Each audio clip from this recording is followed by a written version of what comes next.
On the live stage, Mr. Dave Solo!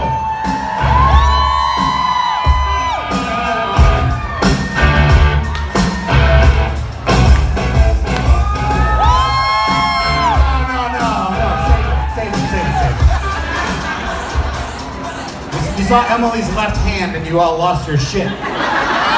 It's me, and they're like, we've seen this guy all day. That's just Allie. So, let's just get real quiet for a second. Guys, Shay, I want to ask you a question. 42. Chicago, where are my Arrow fans? Well, look, again, I didn't think I'd see the day this would happen on the live stage, and I can't think of a better way for me to go out. I wanted to give you the best entertainment, I wanted to give you the best folks we have in the building, and these could be the 3 best folks we have in the building. So without further ado, should I bring them out? Chicago, I'll bring them all at the same time. Give it up for David Ramsey, Emily Bett-Ricard, and Steven Amell!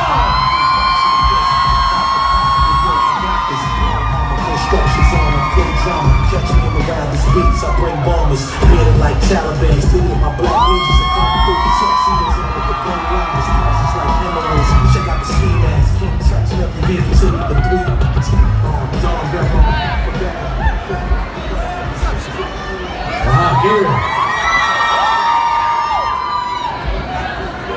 Gabriel. He tested them all. Steven's mic. He's mic turn on. Did you do this? There it is. Hello. What's up, Chicago? David and I were actually having this conversation on the flight in here. Whenever I think of Chicago, I always want to say, "Hello, Chicago," in the Obama voice, which I apparently did not do very well because no one got it. Anyway. I think I woke up with that.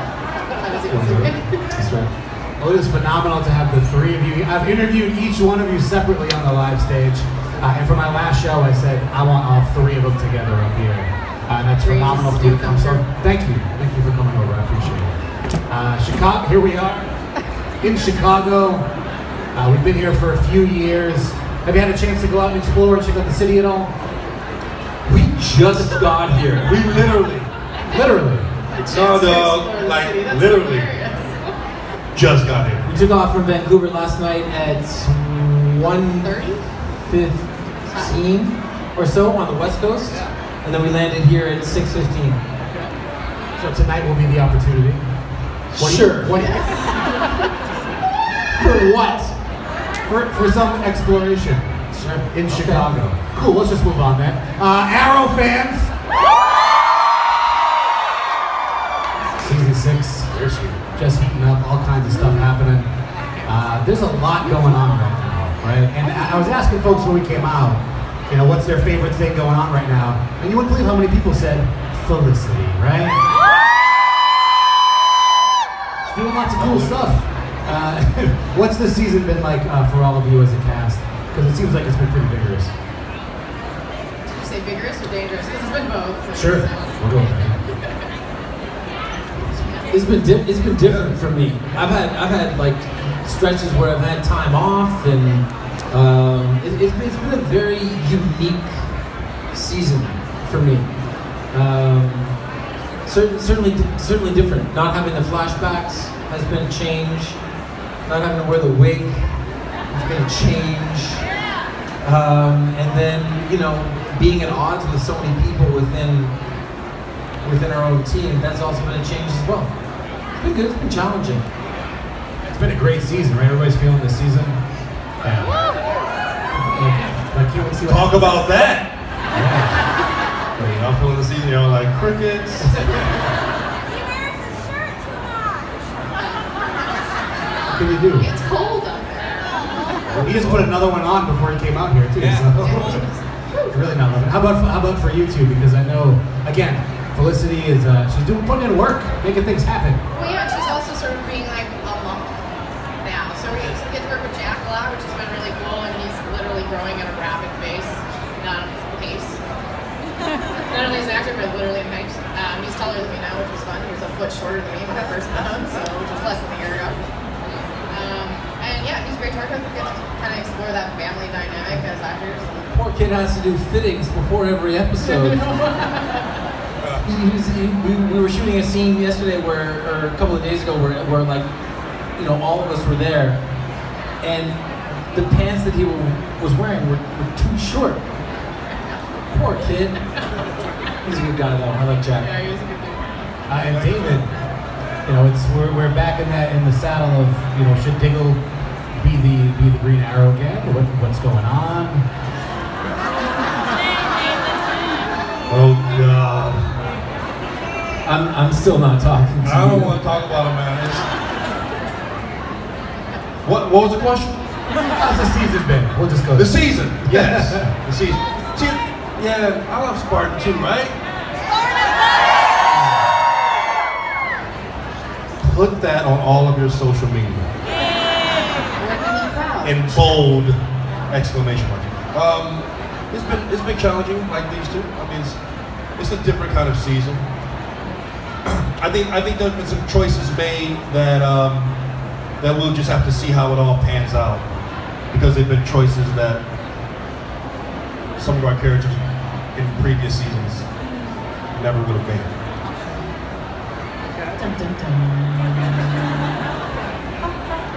That was so political. With that said, That's it. what can we expect now from the next couple episodes? Is it going to stay in that direction, or are things going to get back more on track, as you're alluding to? The episode this week's crazy. It's it's a real departure for us, just in terms of the narrative of the story. And then towards the end of the season, we build up like we always build up. But we do something at the end of this year that we can never undo. Or a couple of things, actually, as the case may be. Something definitive in this universe that's big. Yep. That's huge. Are you guys ready for that? You gonna be okay with that? Oh, deal with it. You'll be fine. We're coming back. We got a 7th season. But the question we all want answered is, will your shirt come off more? Yeah, we want to know that. Will your shirt come off more? Your shirt? I will put on more shirts when they take off less. I'm gonna be like Joey, I'm wearing all your clothes. I'll do lunges.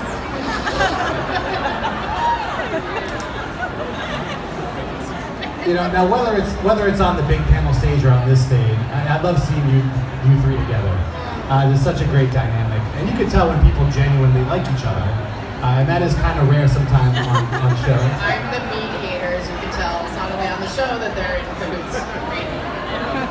So, how did these bonds form over time? Was it quick, or were these relationships, did they blossom over the seasons? Alcohol. That's just a joke, children. That's a joke. That's just a joke. Tell people the truth.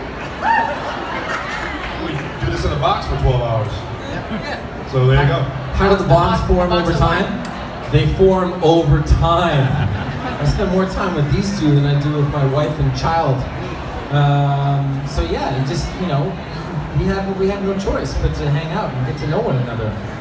It's nice. But admittedly, it did happen pretty quickly. Yep. Which, I would admit, that's pretty rare. I mean, it doesn't always happen that quick. You know? So, I think what we have is special. Don't you try to make up with me. So, Emily, of course, what's it like to be the mediator with these guys? Well, you know, it's a hard job. Somebody's got to do it. And I've really stepped up to the plate. You know, I've really grown up in 6 years, and I feel like if they both need to be shoved away, I can do it.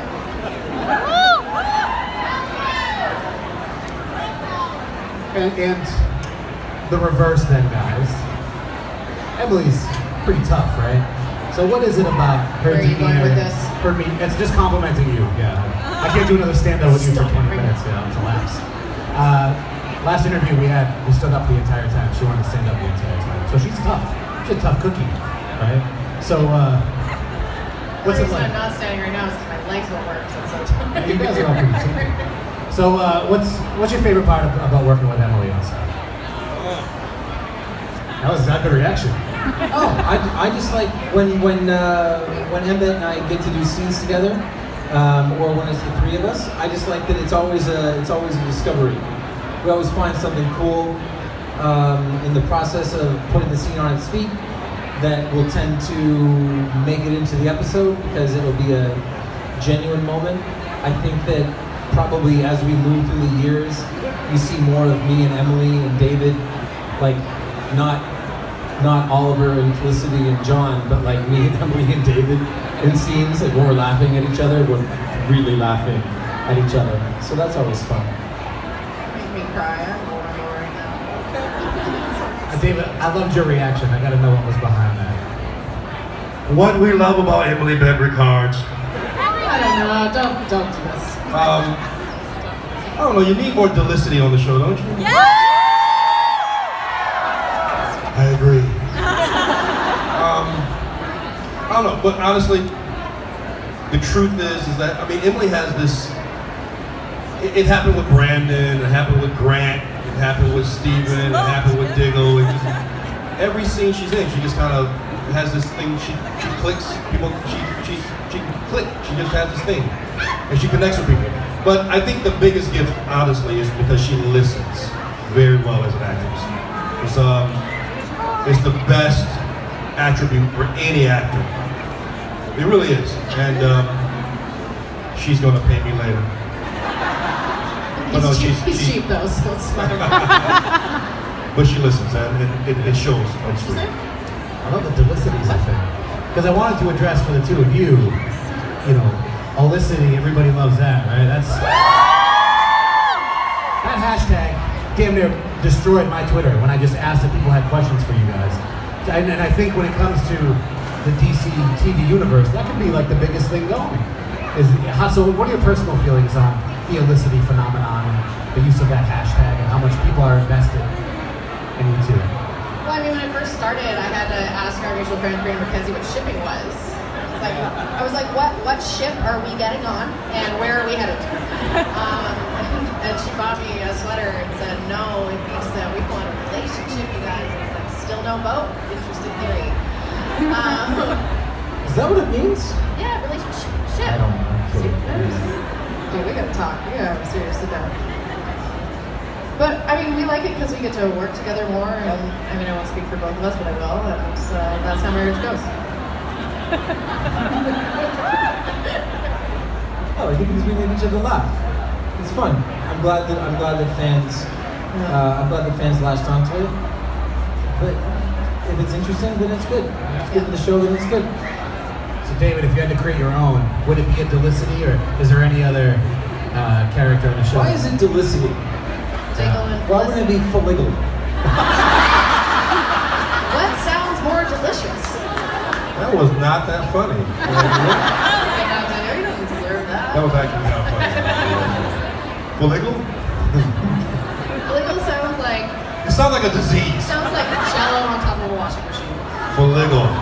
Ooh, he got that foligal. Yeah. Hell, You he got can get rid of that foligal. It's airborne. Well, everyone in this room has foligal now. Everybody got foligal. It also comes in dessert form. In a tube. Dude, it's a yogurt. What was the question? Yeah. I got lost in Foligal, to be honest. I don't even remember. We all did. Is there any, you know, female maybe superhero or anybody that you would like to see Diggle with permanently? Yeah, which you might be seeing more of. Audrey is incredible, and it's always been another great relationship to have on the show next to the Oliver Felicity relationship. So you'll see a lot more of Lila. If we could get Lila full time, it'd be awesome. Lila's just So busy. she's awesome She's on the working show. all the time. Now, before I let you all go, I got some rapid fire superhero heroes and villains fan fest type of questions. Are you ready? Yes. All right, we'll go down the line. You could have any superpower in real life right now. What would it be and why? Changing green lights like that. Right. Wouldn't need to do that because I'd be flying. You're missing out on one of the great joys of life. No traffic. No, I'm not. Yes, you are. That's phenomenal. My power would be speed. That would be, speed, flash. Yeah. No. Speed. Speed though. Enjoy your speed on the ground. I'll never understand We this. don't have modes of transportation. Fine, okay. So quite simply, who is your hero? Oh, thanks, This is- my mom. Yeah, my dad. Nice. Yeah, my father's cool. Yeah, it's important. Who is your most hated villain in the world? Of DC or the real world? I have a nemesis on set. He alternates. We pull pranks on each other religiously. And don't tell him secretly I adore this man, but he is my nemesis. And I have a good one coming from the end of the season. He's not an actor. He's a director. His name's Gord. You got one coming, Gord. Lord Gord. My nemesis is Twitter. I hate it, but I can't quit it. Don't quit me. It's better than What do you hate about it? Don't start. I hate that I can't quit it. Fair enough. Makes me. Doesn't that make your day though? Because when any of you like retweet somebody, they pretty much like fall on the floor, right? Who would go crazy if one of them retweeted one of your tweets? Does that kind of stuff make your day? That's why you can't quit it? I mean, I guess.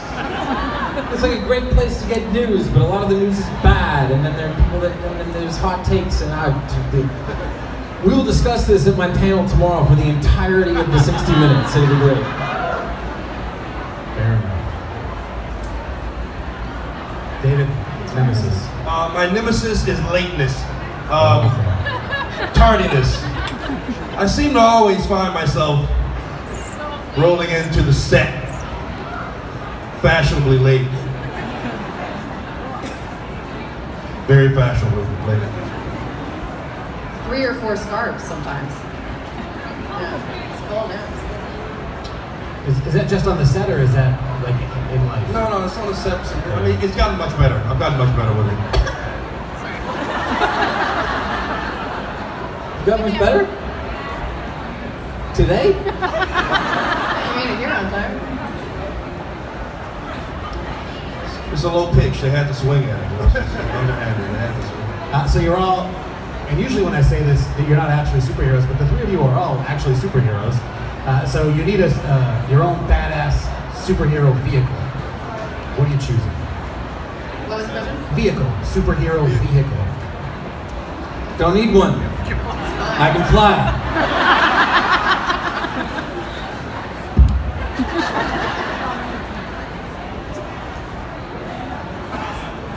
Here's another answer. Not the van we've been using for the past 6 seasons. Little van. Not the big old man.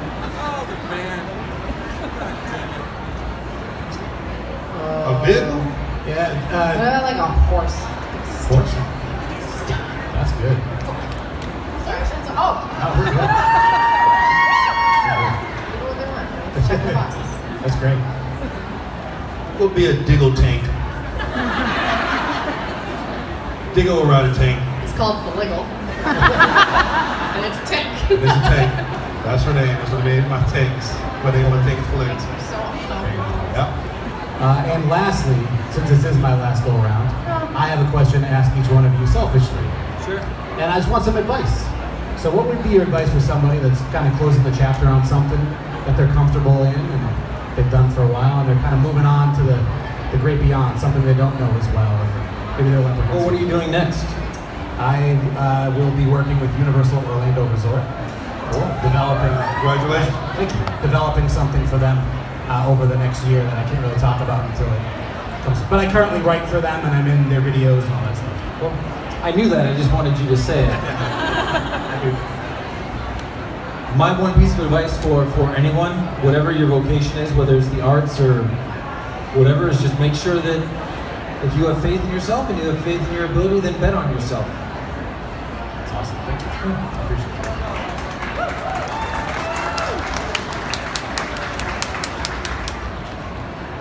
To piggyback off that, yeah, I mean, it's you dive in and it's all about the people you meet. I mean, these two beside me are an excellent example of that, and being able to collaborate and listen and open to ideas all of the time and just making things better together. You can't go wrong. I would say, honestly, don't listen to the haters. Your biggest hater, though, might be you. Don't listen to them. That's awesome. I love this, guys. Thank you. Right? I appreciate it. It's been fantastic over the years to talk to all of you. And thank you all for what you've done. And Steven being so instrumental in Heroes and Villains Fan Fest and bringing everybody here. So really appreciate it. Everybody, please give it up for Steven.